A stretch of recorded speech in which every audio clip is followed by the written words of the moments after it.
Bonjour, nous sommes le mercredi 24 juin 2026 et le sujet est le HDMI 2.2. On en avait parlé il y a 18-24 mois avec la présentation du HDMI High Definition Multimedia Interface 2.2 qui succède au 2.1 qui lui a été présenté en 2017. Le HDMI 2.2 offre une bande passante 2 fois supérieure au 2.1. Le HDMI 2.1 équipe les téléviseurs dernière génération pour la 4K à plus de 120 images par seconde. Et également les consoles next-gen sorties fin 2020, comme la Xbox Series X et S, ainsi que la PS5, PS5 Pro. L'HDMI 2.2 arrive en 2027, donc 10 ans après le HDMI 2.1. Les premiers appareils équipés de la norme HDMI 2.2 sont officiellement attendus pour 2027.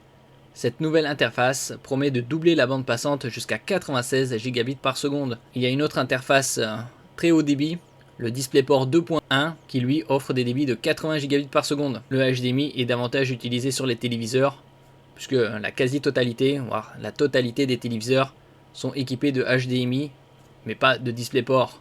Le DisplayPort c'est pour les moniteurs gaming. Ciblant avant tout les joueurs PC hardcore avec des débits suffisants pour la 4K à 480 Hz. Pour le grand public et les consoles de salon, son intérêt reste pour l'instant très limité. Il faut les téléviseurs, les consoles et également les desktop gaming. En ce qui concerne les desktop gaming, les cartes graphiques RX 9000 et RTX 50 sont équipées de DisplayPort 2.1 et HDMI 2.1. N'oubliez pas de vous abonner pour plus de news sur le monde de la high-tech ainsi que les bons plans également sur mon Twitter et en description sous toutes mes vidéos. Vous pouvez les retrouver dans mes playlists et voir mes articles sur mon blog. Tous les liens seront en description. N'oubliez pas de mettre un j'aime, un commentaire, de partager et de cliquer sur les liens en dessous de mes vidéos pour soutenir la chaîne. Aujourd'hui, c'est le début des soldes d'été pour une durée de 4 semaines. Je ferai des publications quotidiennes sur les meilleurs bons plans de la high-tech que vous pouvez retrouver dans ma playlist Bons Plans. Le calendrier se précise. Rob Tobias, le patron du HDMI Licensing Administrator, a confirmé que les fabricants de puces commençaient à tester leurs composants FRL2, Fixed Rate Link, la technologie de signalisation au cœur de cette évolution. La conséquence directe, les premiers produits finis, qu'il s'agisse de moniteurs ou de téléviseurs haut de gamme, devraient pointer le bout de leur nez courant 2027. Comme je disais précédemment, ça avait été présenté au Consumer Electronics Show de Las Vegas en janvier 2025. L'objectif est de préparer le terrain pour des définitions et des fréquences d'image qui semblent aujourd'hui relever de la science-fiction et qui deviendront le standard de demain pour une niche de passionnés. Par exemple, la 8K à 240 Hz. Il y a encore le temps. Quelle performance peut-on réellement espérer ? Donc, comme je disais précédemment, le HDMI 2.1 c'est 48 Gbps par seconde, le HDMI 2.2 96 Gbps par seconde. Cela débloque la possibilité d'afficher la 4K à 240 Hz sans compression et même d'atteindre 480 Hz avec un léger sous-échantillonnage de la chrominance 4.2.0, Chroma Subsampling. Mais la norme ne s'arrête pas là. Elle permettra pour la première fois d'envoyer un signal 8K à 60 Hz sans aucune compression d'image. Le HDMI 2.1, lui, c'est avec compression. Et en utilisant le DSC, Display Stream Compression, un algorithme de compression sans perte visuelle, les possibilités deviennent extrêmes, 8K à 240 Hz ou même le 1440p, c'est-à-dire le QHD 2560 par 1440 à plus de 1000 Hz. C'est un pas de géant, même si le concurrent DisplayPort 2.1, qui lui équipe les moniteurs, mais pas les téléviseurs, offre déjà des débits solides jusqu'à 80 Gbps par seconde. Là, ce sera 20% supérieur puisqu'on atteindra 96 Gbps par seconde. Pour la très grande majorité des utilisateurs, l'HDMI 2.1 est déjà largement suffisant, voire surdimensionné. Bon, entre guillemets surdimensionné, c'est suffisant. Les consoles actuelles PS5 viennent déjà à atteindre la 4K à 120 images par seconde, stable sur la plupart des jeux. Il y a également la Xbox Series X et S pour le 4K en 120 Hz pour la X.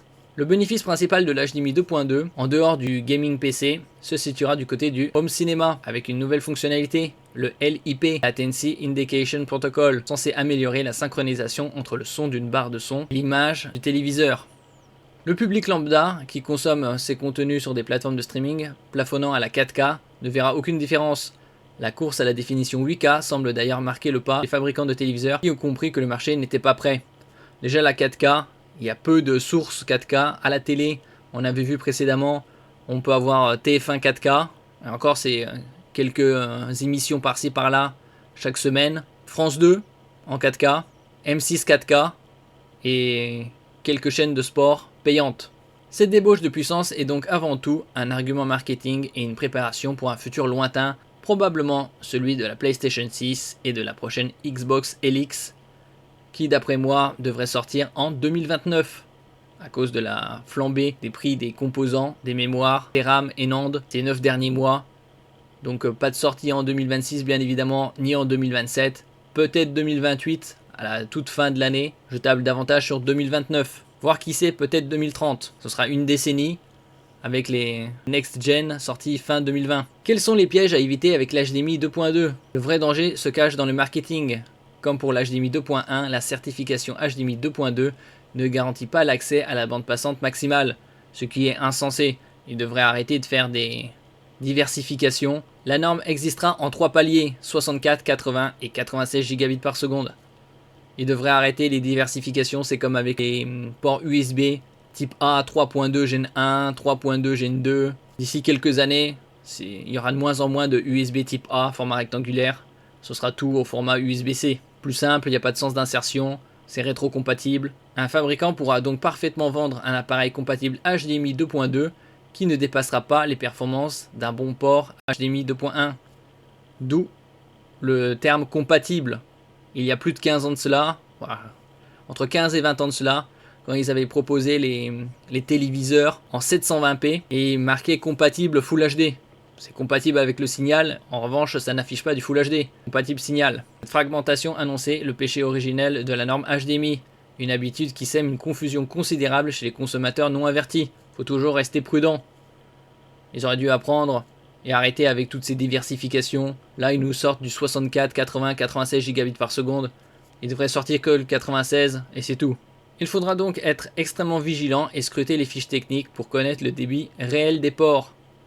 Après, y a-t-il un intérêt sur un téléviseur 4K, 120 images par seconde, à avoir du HDMI 2.2? Qu'est-ce que ça apportera de plus? À part la synchronisation entre le son, de la barre de son et le téléviseur, pour des débits, par exemple 4K 240 Hz, il faudra probablement attendre quelques années, peut-être 2030.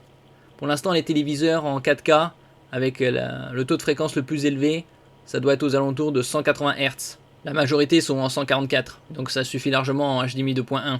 Le déploiement sera progressif et chaotique, probablement réservé aux modèles les plus chers au début, comme toujours.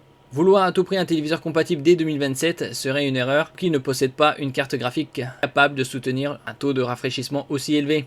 Il faut rappeler que les ports HDMI sur les cartes graphiques RX 9000 de AMD et RTX 50 de Nvidia, c'est du DisplayPort 2.1 et du HDMI 2.1. Donc il faudra attendre quelques années, même s'il parle de 2027, ce sera plus vers 2030. Le HDMI 2.1 est sorti en 2017 et les consoles next-gen 3 ans plus tard en 2020, équipées du HDMI 2.1. Merci pour votre écoute et à la prochaine.